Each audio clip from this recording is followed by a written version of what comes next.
एक बार की बात है, एक खुशहाल छोटे से शहर में, जिसका नाम मस्तीपुर था, कुछ अजीब और मजेदार किरदार रहते थे। वहाँ बॉब था, जो उछलता हुआ खरगोश था। सिंडी थी, जो गाती हुई गिलहरी थी। गैरी था, जो हंसता हुआ हंस था। और फ्रेड था, जो भूलने वाला मेंढक था। वे सबसे अच्छे दोस्त थे और उन्हें साथ में रोमांच पर जाना बहुत पसंद था। एक दिन सुबह बॉब जोर से छींक के साथ जागा। छींक! उसने इतनी ऊंची छलांग लगाई कि उसके सिर पर छत से टकरा गया। ओह नहीं, मुझे लगता है कि मुझे सर्दी हो गई है, उसने अपने सिर को मलते हुए कहा। सिंडी, जो पास के पेड़ में रहती थी, ने बॉब की छींक सुनी। सावधान बॉब, तुम ठीक हो? उसने अपनी मधुर आवाज में पुकारा। छींक! नहीं सिंडी, मैं लगातार छींक रहा हूँ और उछल रहा हूँ, बॉब ने उत्तर दिया। तभी गैरी हमेशा की तरह हंसते हुए पास आया। क्या मैंने छींक सुनी? वह तुम थे बॉब? तुम एक उछलती हुई गेंद की तरह लग रहे हो, गैरी ने हंसते हुए कहा। फ्रेड, जिसे चीजें याद रखने में थोड़ी परेशानी होती थी, कूदते हुए आया और पूछा, क्या चल रहा है? सभी यहाँ क्यों खड़े हैं?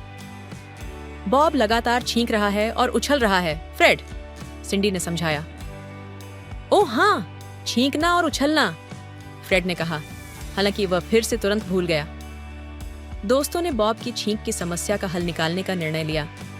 वे इकट्ठा हुए और सोचना शुरू किया। सिंडी को सबसे पहले एक विचार आया। चलो एक विशाल पॉट छींक सूप बनाते हैं। मेरी दादी हमेशा कहती थी कि सूप सब कुछ ठीक कर सकता है। इसीलिए वे सभी सिंडी के पेड़ के घर गए और खाना बनाना शुरू कर दिया। सिंडी ने गाते हुए निर्देश दिए, जबकि गैरी हंसते हुए सामग्री डालता रहा। फ्रेड ने नुस्खा याद करने की कोशिश की, लेकिन भूल गया और अतिरिक्त गाजर डाल दी। बॉब छींकते और उछलते हुए गलती से सूप में थोड़ा ज्यादा मिर्च डाल गया। छींक! बॉब फिर से छींक उठा, जिससे सभी हंसने लगे, क्योंकि वह रबर की गेंद की तरह उछल रहा था। आखिरकार सूप तैयार था। यह अतिरिक्त गाजर और मिर्च के बावजूद स्वादिष्ट लग रहा था। बॉब ने एक बड़ा घूंट लिया और कुछ समय के लिए ऐसा लगा कि यह काम कर गया। उसने छींकना बंद कर दिया, लेकिन फिर छींक! उसने इतनी जोर से छींक दी कि वह सिंडी के पेड़ के घर से बाहर उछलकर पत्तों के ढेर में जा गिरा। सभी जोर जोर से हंस पड़े। शायद छींक सूप समाधान नहीं है, गैरी ने हंसते हुए कहा। तभी डॉक्टर उल्लू, मस्तीपुर का सबसे बुद्धिमान प्राणी, उड़ते हुए आया। यहाँ क्या समस्या है? उसने पूछा। बॉब ने अपनी छींकने और उछलने की समस्या समझाई। डॉक्टर उल्लू ने कुछ समय के लिए सोचा और कहा, कभी कभी सर्दी के लिए एक अच्छी नींद ही सब कुछ होती है। इसलिए वे बॉब को उसके आरामदायक घर में ले गए, उसे कंबल में लपेटा और लोरी गाकर सुला दिया। बॉब ने उस रात गहरी नींद ली और अगली सुबह जब वह जागा तो उसने खुद को बहुत बेहतर महसूस किया। अब कोई छींक नहीं, कोई उछलना नहीं।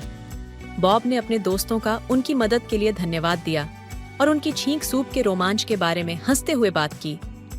उन्होंने सीखा कि कभी-कभी सबसे सरल समाधान ही सबसे अच्छे होते हैं और हमेशा ऐसे दोस्तों का होना अच्छा होता है जो आपको हंसाते हैं। और उस दिन के बाद जब भी मस्तीपुर में कोई छींकता, वे बॉब की बड़ी छींक के रोमांच को याद करते और साथ में हंसते, यह जानते हुए कि हंसी सबसे अच्छी दवा है।